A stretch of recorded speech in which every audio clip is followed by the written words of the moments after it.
Hello friends, स्वागत है आपका अपने यूट्यूब चैनल कॉमिक लाइब्रेरी में। और हम लाए हैं आपके लिए सुपर कमांडो ध्रुव का एक और रोमांचक कॉमिक्स जिसका नाम है शैतान। तो आइए शुरू करते हैं। चाहे जितना छटपटा ले ध्रुव, लेकिन आज हम तुझे भी शैतान बनाकर ही रहेंगे। राजनगर, रात का समय 11:30 बजे। स्थान सुनसान सड़क, और उस सड़क पर उस तरफ बढ़ती हुई एक अकेली आकृति। अचानक सन्नाटा भंग हो गया। धड़ धड़ धड़ धड़ धड़। वो रहा हमारा माल लेकर जाने वाला कमीना। जंगल में तो हमको गोली चलाने का मौका नहीं मिल पाया, लेकिन यहाँ हमारे इलाके में ये नहीं बचेगा। तुम सब छूट गए। पिछली बार तुम पर तरस आ गया था, लेकिन इस बार नहीं छोड़ेगा तुमको वनपुत्र। देखते ही देखते जमीन फोड़कर निकली जड़ों ने जीप को तो पलट दिया, लेकिन हथियारों को गुंडों के हाथों से अलग नहीं कर पाया। ओह, लेकिन ये हथियार मुझे नुकसान नहीं पहुंचा सकते। आह, हमको उतारो। अगर हमको पता होता तू जादूगर है तो हम तुझसे कभी पंगा नहीं लेते। लेकिन तभी ये क्या हो रहा है? बर्फ, राजनगर में बर्फ गिर रही है। कैसे? राजनगर में तो ठंड तक नहीं पड़ती। जो हो रहा है अच्छा ही हो रहा है, क्योंकि ठंड से जड़ें मर रही हैं और हम आज़ाद हो रहे हैं। अब हम इस जंगली को आराम से मार सकते हैं। पेड़ पौधों, बड़ो बड़ो पौधे मूर्छित अवस्था में थे और वनपुत्र को मौत से बचाने वाला कोई नहीं था, सिवाय उस बर्फीले फरिश्ते के। पहले बर्फ और अब बर्फीला फरिश्ता। फरिश्ता नहीं वनपुत्र, मैं ध्रुव हूँ। स्टार लाइन से झूलकर यहाँ आते आते मेरा ये हाल हो गया है। लेकिन तुम यहाँ पर आए कैसे?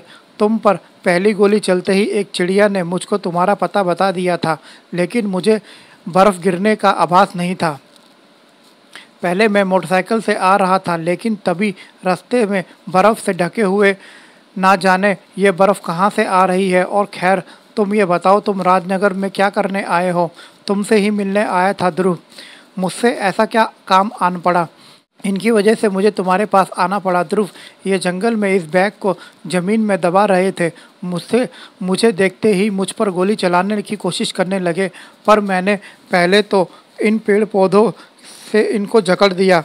बैग खोलकर देखा तो इसमें ये सिलेंडर से भरे हुए थे। सोना रत्न वगैरह होता तो मैं उनको पुलिस के हवाले कर देता, पर इस बारे में मैंने तुम्हारी राय लेना उचित समझा। कहीं ये किसी बड़े षड्यंत्र का कोई हिस्सा तो नहीं? ये तो यही गुंडे बता सकते हैं। बताओ, क्या है इन सिलेंडरों में? किस काम में आते हैं ये सिलेंडर? हमको नहीं पता, बस पैसा लेकर काम करते हैं। ये सिलेंडर हमको महानगर की एक केमिकल फैक्ट्री से चोरी किए थे। एक 15 फुट लंबे और तलवार जैसे दांतों वाले बाघ ने फैक्ट्री पर हमला किया। नागराज ने घटनास्थल पर आकर बाघ को तो मार डाला, पर मौके का फ़ायदा उठाकर हम सिलेंडर ले उड़े। ये सारा प्लान उसी शख्स ने हमको बताया था जिसने हमको यहाँ यह कॉन्ट्रैक्ट दिया था। उसको यह सिलेंडर हमें 2 दिन बाद सौंपने थे, इसलिए हम इनको जंगल में दबा रहे थे। क्या तुम भी ज़मीन को कांपता हुआ सा महसूस कर रहे हो वनपुत्र? हाँ ध्रुव, ज़मीन में कंपन हो रहे हैं, वैसे ही जैसे जंगल में हाथियों के झुंड से चलने पर होते हैं। हे वनदेव, ये तो ज़मीन को कँपाने वाला ऐसा जीव मैंने पहले कभी नहीं देखा। देखते कैसे वनपुत्र? ये मैमथ है, हाथी का पूर्वज, जो शीत युग के दौरान पृथ्वी पर रहता था, और इसकी प्रजाति को लुप्त हुए हजारों वर्ष बीत चुके हैं। फिर ये कहाँ से जिंदा होकर आ गया? इसके जिंदा होने की फिक्र करने से पहले अपने जिंदा रहने की चिंता करो ध्रुव, वरना इसका पेड़ के तने जैसा मोटा पैर हमारा कचूमर निकाल देगा। यह संयोग है या कुछ और है? पहले महानगर में एक अजीबोगरीब बाघ देखा गया, और फिर राजनगर में विलुप्त मैमथ। मैं शर्त लगाकर कह सकता हूँ कि बाघ भी किसी विलुप्त प्रजाति का ही प्राणी रहा होगा। हो सकता है कि यह संयोग ही हो ध्रुव। बाघ और मैमथ का देखा जाना तो संयोग हो सकता है, लेकिन शीत युग के प्राणी मैमथ का आना और राजनगर में पहली बार बर्फ़ का गिरना संयोग नहीं हो सकता। यह कोई जानबूझकर करा रहा है, और मेरा ख्याल है कि वह इस घटना क्रम पर नज़र भी रखा रहा होगा।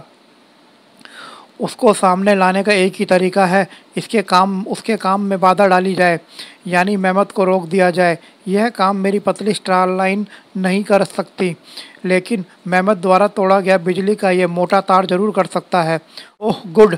बर्फ़ से ढकी होने के कारण पुलिस की गाड़ियां तो यहाँ तक नहीं पहुँच सकती, लेकिन पुलिस हेलीकॉप्टर जरूर आ गया है। ये मेहमत को आराम से उठाकर चिड़ियाघर में छोड़ सकता है।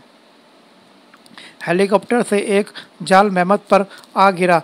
अब ये हिल भी नहीं सकेगा और हम इसको उठाकर सुरक्षित स्थान पर छोड़ आएंगे। लेकिन मेहमत ने ना सिर्फ बिजली के खंभे को उखाड़ डाला, बल्कि उसको हवा में उछाल दिया और खंभा हेलीकॉप्टर के पंखों में जा घुसा। हे भगवान, ये तो बहुत शक्तिशाली है। शुक्र है हेलीकॉप्टर के सवार नरम बर्फ पर गिरने के कारण बच गए। हेलीकॉप्टर की आग ने जाल के तारों को भी जलाकर इतना कमज़ोर कर दिया कि मेहमत उसे तोड़ सके। लेकिन अब ये कहाँ जा रहा है? इसकी चाल से ऐसा लग रहा है कि इसको पता है कि इसे कहाँ जाना है। आओ वनपुत्र, हम इसका पीछा करके इसको रोकने की कोशिश करेंगे। ये फैक्ट्री एरिया में आ गया। ये तो एक के बाद एक फैक्ट्री को तोड़ता ही जा रहा है। इसको रोकना होगा। मैं कोशिश करता हूँ ध्रुव। अभी शीत से सारे पेड़ पौधे मूर्छित नहीं हुए हैं। अभी कुछ मेरा आदेश मान सकते हैं, लेकिन मेहमत में बहुत शक्ति है ध्रुव। अधमरे पौधे भी इसको रोक नहीं पाएंगे। ये अपने आप उस फैक्ट्री के अंदर जाकर रुक गया। इसको पकड़ने का यही एक मौका है। लेकिन इसको पकड़ा कैसे जा सकता है? शीत इसकी असली ताकत है। अगर किसी तरह से हम गर्मी पैदा कर सके तो ये कमज़ोर पड़ जाएगा। यहाँ गर्मी पैदा करने की कोशिश की तो आग लग सकती है और यहाँ पर रखे घातक गैसों के कंटेनर फट सकते हैं। अगर ऐसा हुआ तो गैसें पूरे राजनगर में फैलकर राजनगर को शमशान बना देंगी। गैसें कैसी गैसें हैं? ये अत्याधुनिक आविष्कार है। ये गैसें, इनका प्रयोग कूलिंग के लिए फ्रिजों, एयर कंडीशनों वगैरह में किया जाता है।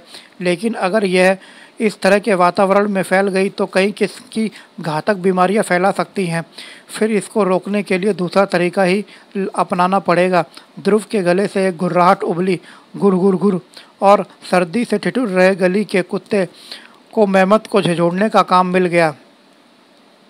अब कुत्ते मेहमत को व्यस्त रखेंगे। वनपुत्र, यहाँ पर भी कुछ वैसा ही हो रहा है जैसा कि उन गुंडों के अनुसार महानगर में हुआ था। मेहमत ने सभी को फैक्ट्री से बाहर भगा दिया। हो सकता है कि यहाँ पर भी उसी तरह के गुंडे लूटपाट करने की कोशिश करेंगे।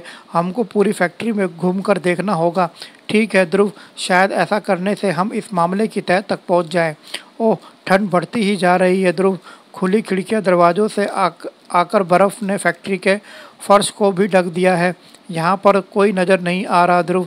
वैसे भी यहाँ रजाई में घुसने का मौसम हो रहा है, डकैती डालने का नहीं। छनाक, उस तरफ कांच टूटा है, उधर ही घातक गैसों के सिलेंडर रखे हुए हैं। आओ वनपुत्र, मेरा शक सही था। किसी ने सिलेंडरों को बाहर निकाला है और ये है वह डकैत। हे वनपुत्र, इसको तो ठंड लगने का सवाल ही नहीं है। मुझे ठंड नहीं लगती, लेकिन मुझे देखकर लोगों के हाथ पैर जरूर ठंडे पड़ जाते हैं। स्नो रोबो लगता है ये मशीन, और रुई सी बर्फ़ का शरीर है इसका। यानी षड्यंत्रकारियों को पता था कि इस बार मामूली गुंडों से काम नहीं चलेगा, इसलिए उसने इसको भेजा है।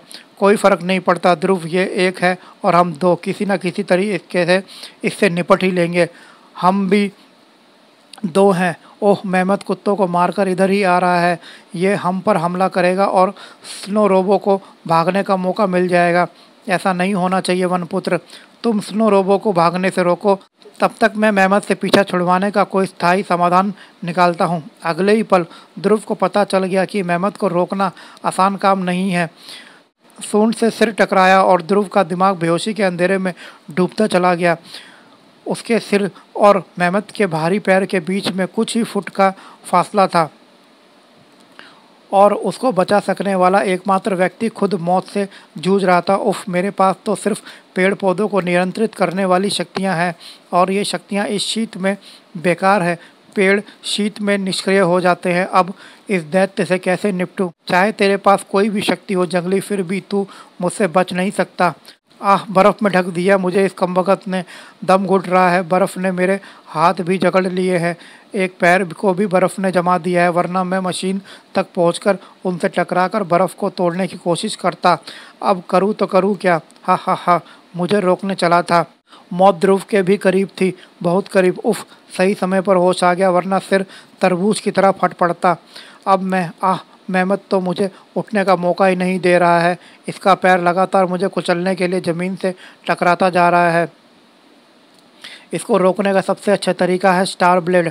और इस बार जब मेहमत का पैर ज़मीन से टकराया तो ज़मीन और उसके पैर के बीच में स्टार ब्लेड था। मेहमत चिंगाड़ उठा और ध्रुव को उठने का मौका मिल गया, लेकिन यह तय नहीं हो पाया कि ध्रुव कितनी देर तक अपने पैरों पर खड़ा रह पाएगा। ओह! इसके वार ने चारों तरफ मशीनी टुकड़े उड़ा दिए। इसका मोटे कम्बल जैसा बदन तो इनकी टक्कर झेल पाएगा, पर मेरी तो हड्डियों के कई टुकड़े हो जाएंगे। यह हाथी का पूर्वज है और हाथी के मस्तक में अंकुश को गड़ाकर काबू में किया जा सकता है। अंकुश का काम मैं इसी के द्वारा तोड़े गए मशीनी टुकड़ों से ले सकता हूँ, बस एक बार इसके सिर तक पहुँच जाऊँ। ध्रुव मेहमत के सिर तक पहुँच गया, लेकिन अंकुश घुसाने से पहले ही धड़ाक उसका शरीर जमीन से जा टकराया। आह! अब कैसे रोकूं इस दैत्य को? स्टार ब्लेड से बचाने के लिए अब इसने अपने पैरों में बर्फ के जूते पहन लिए हैं। वनपुत्र मौत को दूर धकेलने की कोशिश कर रहा था। आह! आखिरकार मेरा पैर खुद टूटने से पहले फर्श को तोड़कर मिट्टी तक पहुंच गया। मैंने अपनी मुट्ठी में अपने पास रखे बीजों को पहले से जकड़ रखा था। अब मैं इन बीजों को मिट्टी में डाल दूंगा और वातावरण की ठंड का असर दूर करने के लिए अपने पैर की गर्मी दूंगा इनको। वनपुत्र का आदेश पाकर पेड़ तेजी से बढ़े और वनपुत्र के शरीर पर चढ़े बर्फ के खोल को तोड़ने लगे और स्नो रोबो के बढ़ते कदम भी थम गए। अरे यह क्या हो रहा है? जड़ मेरा बर्फीले शरीर को छेदती हुई अंदर घुस रही है। स्नो रोबो के कुछ करने से पहले ही वह टुकड़ों में बढ़ गया। हा हा हा, मुझे रोकने चला था। ध्रुव ने भी मेहमत समस्या का हल ढूंढ लिया था।